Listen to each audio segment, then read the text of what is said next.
If you're lucky, you can come across lions and will be able to watch wild horses.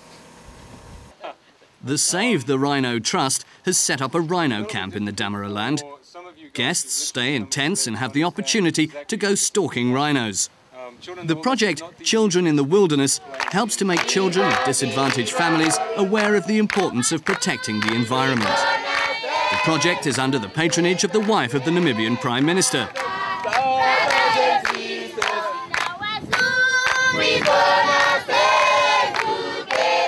Rhino stalking is a very special experience.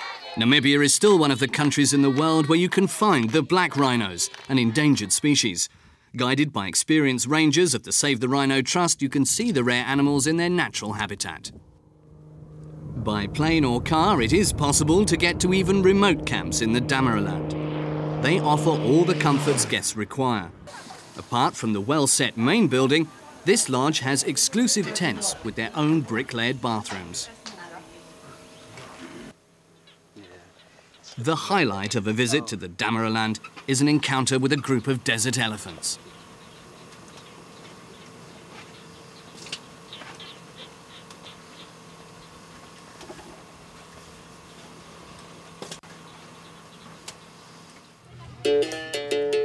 East of the Damaraland is the Etosha National Park. The Etosha Pan is the bottom of a huge dried-out inland lake. The salt pan has an area of 5,000 square kilometres. The Etosha National Park in total is 21,000 square kilometres. In this habitat, characterised by mopane trees, bush savanna and clay soils, you'll find over 1,500 elephants, rhinos, different species of antelopes, zebras, warthogs, lions, birds and giraffes.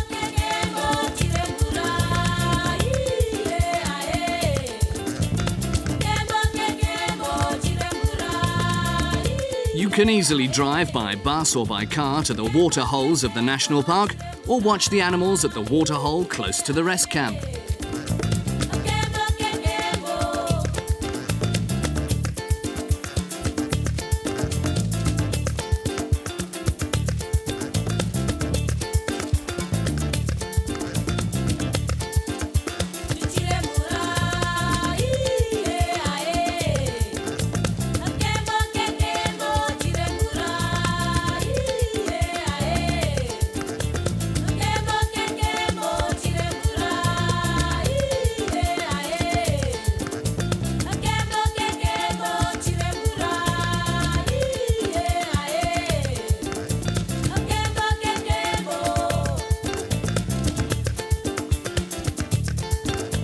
For an overnight stop, you can stay in one of the state rest camps in Namutoni, Halali or Okakweyu.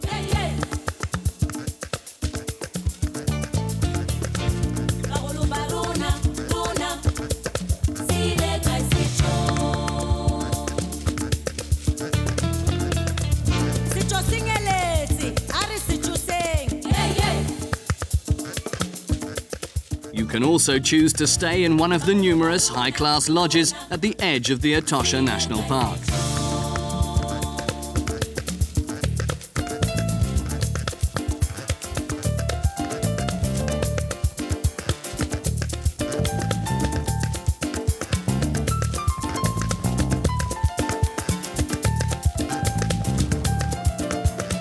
At the border with Zimbabwe, you find the world's biggest waterfalls, the Victoria Falls. Here, the Zambezi River plunges over a 1,700-metre stretch into a canyon of 108 metres in depth. In the rainy season, 550 million litres of water fall in 1 minute. The river is also the border between Namibia and Botswana. This part of the country you can reach by driving across the Caprivi Strip. Here you will meet hippopotami and huge herds of elephants.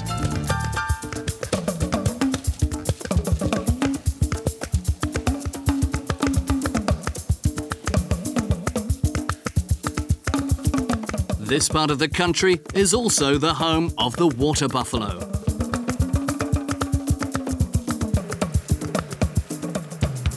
The people who live here use canoes for transport. Sunsets on the Zambezi are breathtaking.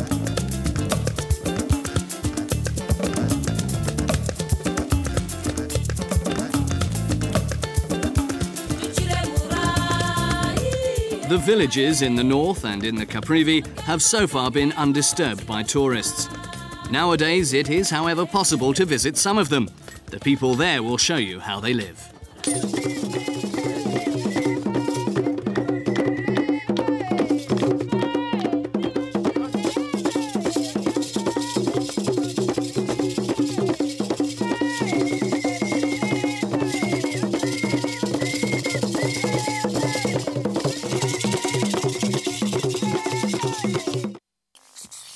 Omahango, the millet flour, is ground in the traditional way in most parts of Namibia.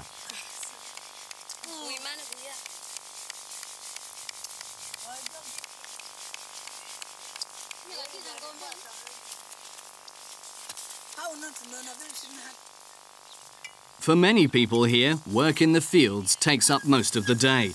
In many parts of the country, ploughing is still done with a team of oxen. South of the Caprivi Strip, the border to Botswana runs across the edge of the Kalahari. This is the home of the Bushmen, or San, which is what they call themselves. They're known as the indigenous inhabitants of Namibia, but only a few still live according to their traditions. The San are famous for their knowledge of nature, a fact that allows them to survive even in very marginal areas. The significance of fire used for their rituals is very symbolic. Ritual fires are still ignited in the traditional way. The San are extraordinary hunters. The fact that they once went hunting with bows and arrows makes them most capable readers of animal trails. On the way from the north back to Windhoek, you pass through Tsumeb. This industrial town looks like a garden city.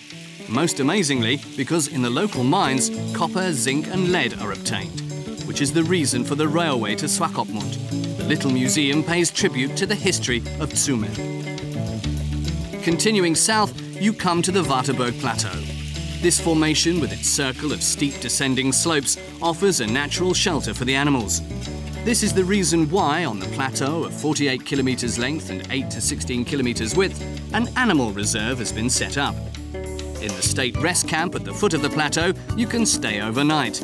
In this area, 2 different rhino species have been settled successfully. A visit to the plateau is only possible in the company of an experienced guide. If you're lucky, you can see the rare sable antelopes.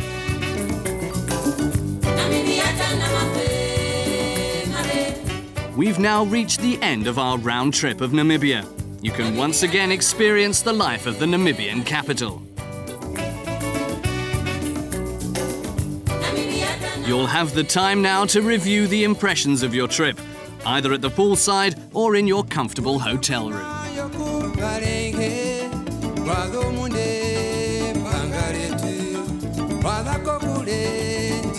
For those who don't want to go back to the city, you can stay in the small and exquisite lodges in the surroundings of Windhoek. Enjoy another day under the Namibian skies and ease your mind.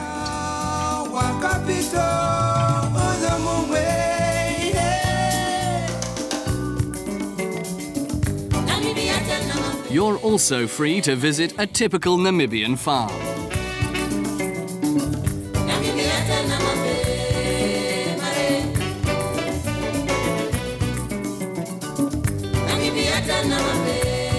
You'll learn about the daily life on a farm before settling down to a traditional dinner at the Potjie, and will listen to stories of the land of contrasts, stories of Namibia.